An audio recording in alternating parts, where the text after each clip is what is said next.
Ladies and gentlemen, boys and girls, my name is Will. I am the Outdoorsman, and you are watching the Outdoorsman YouTube channel. And in today's video, we're going to be talking about paracord, but not the typical uses that you've seen on every other YouTube channel. In fact, later on in the video, we're going to make this using paracord. And of course, I've blurred it out so that you can't see. I want you to watch the video. So go get an adult beverage. Beer or bourbon works fine for me, and let's go watch this video.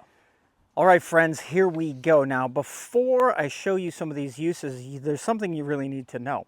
Not all paracord is the same. There are actually 4 different kinds of paracord. There's type 1 paracord, which is super inexpensive. It has a single core and has a breaking strength of just around 95 pounds. There's type 2 paracord, which is kind of the most uncommon paracord anywhere. And that has a minimum breaking strength of about 400-ish pounds. And inside the paracord, there are usually between 4 and 7 of the little white yarns. Now, type 3 paracord, now this is the stuff you're going to find at your military surplus stores.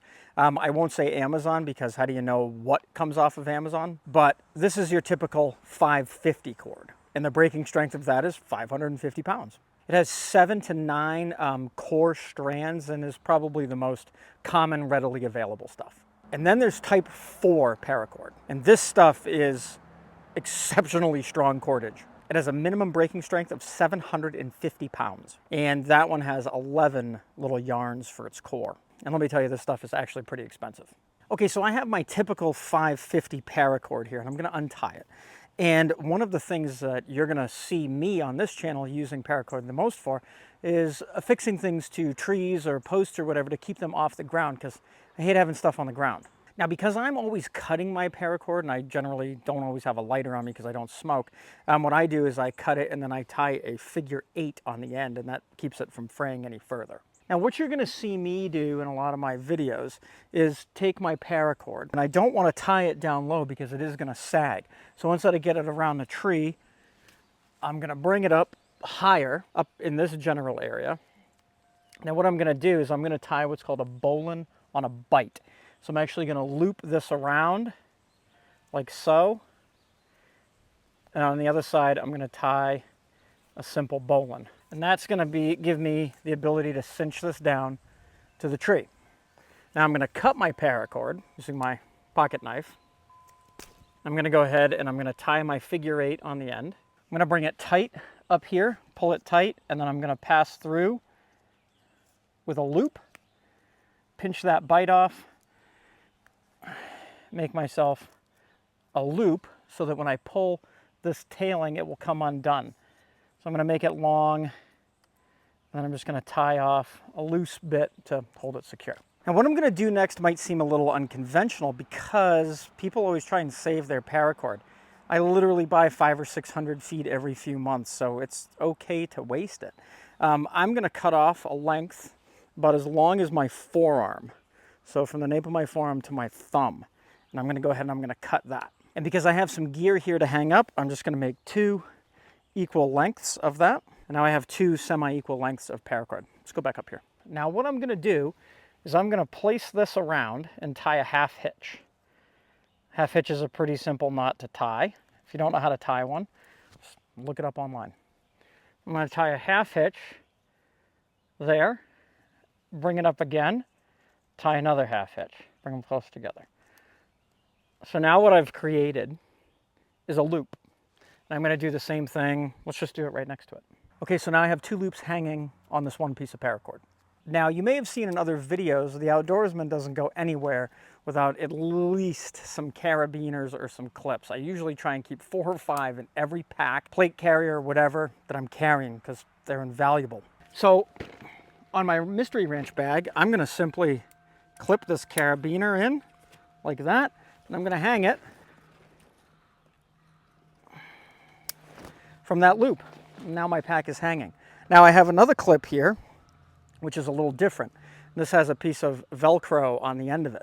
Now, I'm not saying that we should be hanging up our rifles. I mean, it's always good to have them nearby, but if you're just out camping like I do, well, I have attached that hook to the back of my rifle. And now I have my pack hung up, and I have my rifle hung up out of the dirt and out of my way. Okay, So we're not getting into first aid safety in this video. We'll have one coming up for that. But another great use for paracord is using it as a sling, a tourniquet, or to tie a splint onto someone's leg, or maybe even make a stretcher. Now, real quick, I'm going to show you how to make a piece of paracord into a sling for a broken arm or a wrist. Now, obviously, we would already have that arm already splinted, but what you're going to want to do is take your paracord and tie a large bowline in one end. Guys, if you'd like me to do a knots video, please let me know down in the comments. Now we have our bowline on, and we're going to slide that over my arm right up to about the elbow. Then I'm going to take the other side, somewhere right about there, go back around my neck, and come right back down to about there. Then I'm going to pull off about 8 or 10 inches, maybe 12. I'm going to cut that, tie my figure 8 on the end. So now you can see what we have here. I have this around my arm, make a loop around my neck. I'm going to place my wrist into that side. See what I can actually do is I can actually pull this up tight there. So you can see what I've done is I have this loop now going here, this one around my wrist, and my other end is cut so that I can pull on this to raise my wrist up, and then all I have to do is go through this loop down around my elbow, like so, and tie, one-handed, of course, tie a quick slip knot and make a big long loop to hold it. And now I have a sling that can hold the weight of my elbow, the weight of my wrist.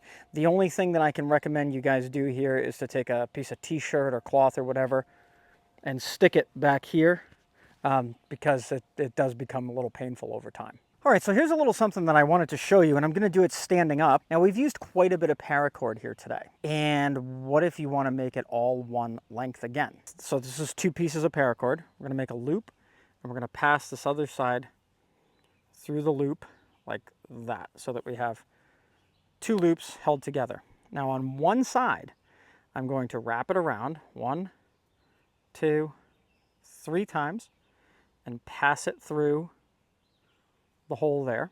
See?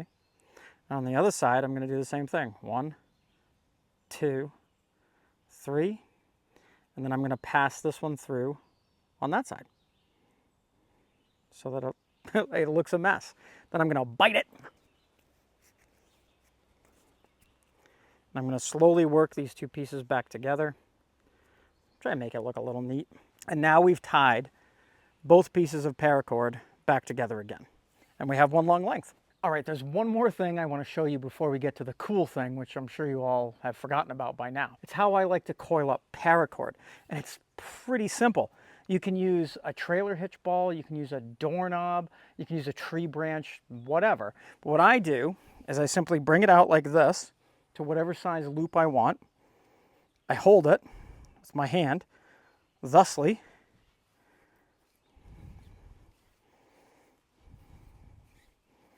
and I wrap it around and just finish it off with a half hitch.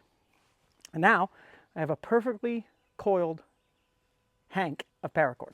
Okay, so here we go with the fun one. And what we're going to do is we're going to make a fly for fishing out of paracord. I've never done this before, but let's try it. Let me get you in the camera angle here. Okay, now the first thing that we're going to need is some hooks. And I happen to have some here, number 8s. And these hooks actually have little barbs on the top there, and I don't want that, so I'm actually going to take my pliers and I'm going to crimp those barbs down. Then I guess we're going to take this piece of paracord and we want to pull out some of the white thread a little bit, I guess kind of like that. And I've got these little scissors here apparently that I'm going to need, and we're going to cut the paracord so that's just on the other side of the eyelet there. These little scissors. And then we're going to feed this hook in through the paracord like that, out to the end there.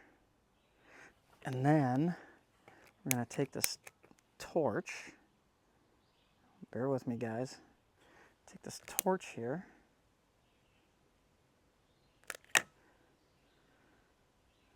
That. So it kind of looks like that a little bit. I actually have a little bit of fishing line here. Okay, so I have a little half hitch here, and I'm going to place it over the end of the hook. All right. I've snipped the ends off of the half hitch, and I'm just going to flame this again. And I guess we're going to just do a little trimming, like so, and then just give it a little flame on the back here. And I guess that that little guy right there can catch some fish. Okay, guys. That was pretty cool. Now, I don't know if it works, but in one of our fly fishing trips, I'll throw this out and see if we can catch a fish on it. Now, what else do you guys use Paracord for? If you could, let me know in the comments, because generally we always do a follow-up video or a part 2 using some of our viewers' suggestions. Now, guys, if you've enjoyed this video, please hit the subscribe button, like and comment. New videos every Sunday at 9, and that's all I got for you, and we'll see you next time.